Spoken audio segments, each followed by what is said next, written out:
Iran की राजधानी Tehran, यहाँ के किसी बड़े चौक पर supreme leader Ayatollah Mojtaba Ali Khamenei के कटआउट वाला ये विशाल बैनर लगा हुआ है जिसमें वो बंदूक के साथ दिखाए गए हैं। लिखा है कि इस्लामिक रिपब्लिक का एनरिच यूरेनियम किसी भी हाल में देश के बाहर नहीं जाने दिया जाएगा।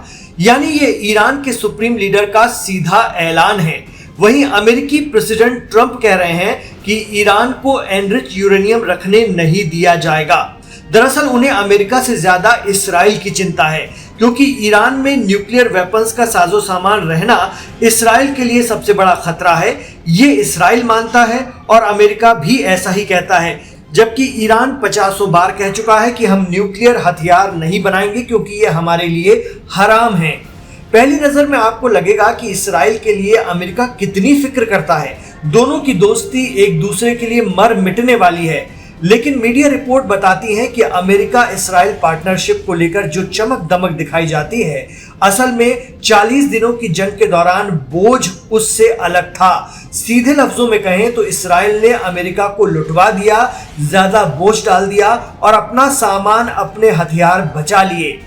ईरान से लड़ाई में इस्राइल का बचाव करते करते अब अमेरिका खुद परेशानी में फंसता दिख रहा है। हालात ऐसे हो गए हैं कि दुनिया की सबसे ताकतवर सेना के मिसाइल भंडार पर सवाल उठने लगे हैं। रिपोर्ट्स के मुताबिक इस्राइल को बचाने के लिए अमेरिका ने इतनी ज्यादा इंटरसेप्टर मिसाइलें दाज दी कि उसका अपना स्टॉक आधा रह गया है।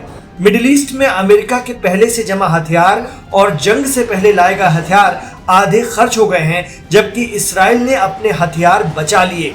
दरअसल मिडिल ईस्ट के बाद अब जापान और दक्षिण कोरिया जैसे अमेरिकी सहयोगी भी चिंता में हैं। उन्हें इस बात का खौफ है कि अगर कभी चीन, नॉर्थ कोरिया के साथ उनका तनाव बढ़ा तो क्या होगा, या फिर ईरान के साथ नया तनाव बढ़ गया तो क्या अमेरिका के पास खुद को और अपने अरब दोस्तों को बचाने के लिए पर्याप्त मिसाइलें बची हैं। शायद यही वजह है कि ईरान के साथ लड़ कर हथियारों की कमी झेल रहा अमेरिका अब युद्ध खत्म करना चाहता है और ईरान के साथ किसी बड़े समझौते की तैयारी में है। अमेरिका के इशारे पर ही पाकिस्तान के होम मिनिस्टर मोहसिन नकवी इस वक्त भी ईरान में डटे हुए हैं और इसकी वजह भी है। दरअसल एएनआई की रिपोर्ट के मुताबिक अब अमेरिका इस्राइल की रक्षा में बड़ी मात्रा में एडवांस मिसाइल, डिफेंस इंटरसेप्टर इस्तेमाल करने के बाद अपने मिसाइल स्टॉक का भी बड़ा हिस्सा खर्च कर चुका है। द वॉशिंगटन पोस्ट की रिपोर्ट के मुताबिक भी अमेरिका ने इस्राइल की रक्षा में खुद इस्राइल से ज्यादा मिसाइलें इस्तेमाल कर ली। रिपोर्ट में दावा किया जा रहा है कि अमेरिका ने इस्राइल की रक्षा के लिए 200 से ज्यादा terminal high altitude area defence यानी थर्ड इंटरसेप्टर मिसाइलें दागी। इसके अलावा पूर्वी भूमध्य सागर में मौजूद अपने नौसैनिक जहाजों से 100 से ज्यादा स्टैंडर्ड मिसाइल 3 और स्टैंडर्ड मिसाइल 6 इंटरसेप्टर भी लॉन्च कर दिए। ईरान का तो कुछ खास नहीं बिगड़ा, उल्टा अमेरिका का मिसाइल भंडार हिल गया। अमेरिका ने मिसाइल रक्षा का ज्यादातर बोझ उठाया, जबकि इस्राइल ने अपने स्टॉक को बचा कर रखा। भले ही ये रणनीति सही हो, लेकिन अब अमेरिका के पास सिर्फ 200 थर्ड इंटरसेप्टर बचे हैं, ऐसा दावा किया जा रहा है। यही वजह है कि ट्रंप चाह रहे हैं कि अब बस किया जाए और ईरान से समझौता कर लिया जाए, लेकिन इस्राइल अमेरिका को और लड़वाने की फिराक में है, क्योंकि उसने 40 दिनों की जंग में भी अपने हथियार बचा लिए थे।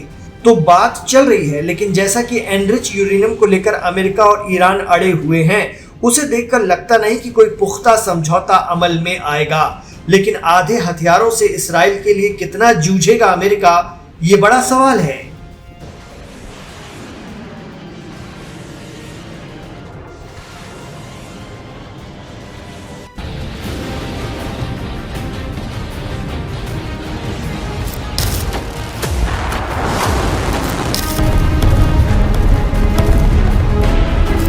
अमेरिका और इजराइल के बीच भीषण हवाई हमलों के बाद ये दावा किया जा रहा था कि ईरान का सैन्य ढांचा पूरी तरह से ध्वस्त हो चुका है और उसे दोबारा खड़े होने में सालों का वक्त लगेगा।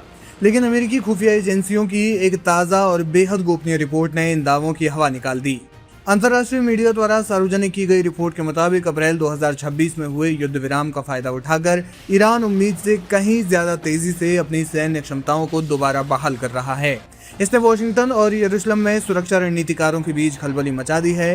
खुफिया रिपोर्ट्स में दावा किया गया कि ईरान ने अपने सैन्य ठिकानों पर हुए हमलों के बावजूद बेहद कम समय में ड्रोन उत्पादन फिर से शुरू कर दिया है। रक्षा विशेषज्ञों का मानना है कि बैलिस्टिक मिसाइलों की तुलना में ड्रोन निर्माण क्षमता को नष्ट करना बेहद मुश्किल होता है, क्योंकि इसके लिए किसी विशालकाय इंफ्रास्ट्रक्चर की जरूरत नहीं होती। इसे छोटे और छिपे हुए ठिकानों से भी अंजाम दिया जा सकता है। अनुमान है कि अगले कुछ ही महीनों के भीतर ईरान अपनी पूर्ण ड्रोन हमलावर क्षमता को वापस हासिल कर लेगा। इसके अलावा अमेरिकी और इजरायली बमबारी के बावजूद ईरान अपने लगभग 2/3 मिसाइल लॉन्चर्स को सुरक्षित बचाने में कामयाब रहा है।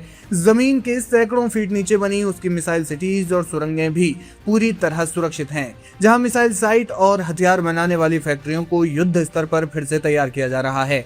ईरान की इस अप्रत्याशित रफ्तार के पीछे रूस और चीन की गुप्त रणनीतिक मदद को बड़ा कारण माना जा रहा है। रिपोर्ट्स के मुताबिक प्रतिबंधों और अमेरिकी नाकेबंदी के बावजूद चीन लगातार ईरान को ऐसे संवेदनशील उपकरण और कंपोनेंट सप्लाई कर रहा है जो मिसाइल और ड्रोन बनाने के लिए जरूरी है।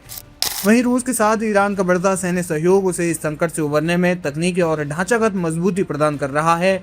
अमेरिकी अधिकारियों का कहना है कि इसी विदेशी मदद के बूते ईरान सालों के बजाय महज कुछ महीनों में अपनी सैन्य ताकत दोबारा हासिल करने की स्थिति में आ गया है। इस नई रिपोर्ट ने अमेरिका के ऑपरेशन एपिक फ्यूरी की सफलता पर बड़े सवालिया निशान खड़े कर दिए हैं। अमेरिकी सैन्य अधिकारियों और खुद राष्ट्रपति डोनाल्ड ट्रंप ने पहले ये दावा किया था कि हमलों ने ईरान के करीब 90% डिफेंस इंडस्ट्रियल बेस को तबाह कर दिया है और वो लंबे समय के लिए कमजोर हो गया है। लेकिन जमीनी हकीकत इन दावों के विपरीत निकली है, जिससे साफ होता है कि ईरान का रक्षा तंत्र बेहद लचीला है। वर्तमान में चल रहा 6 हफ्तों का युद्ध विराम अब खत्म होने की कगार पर है।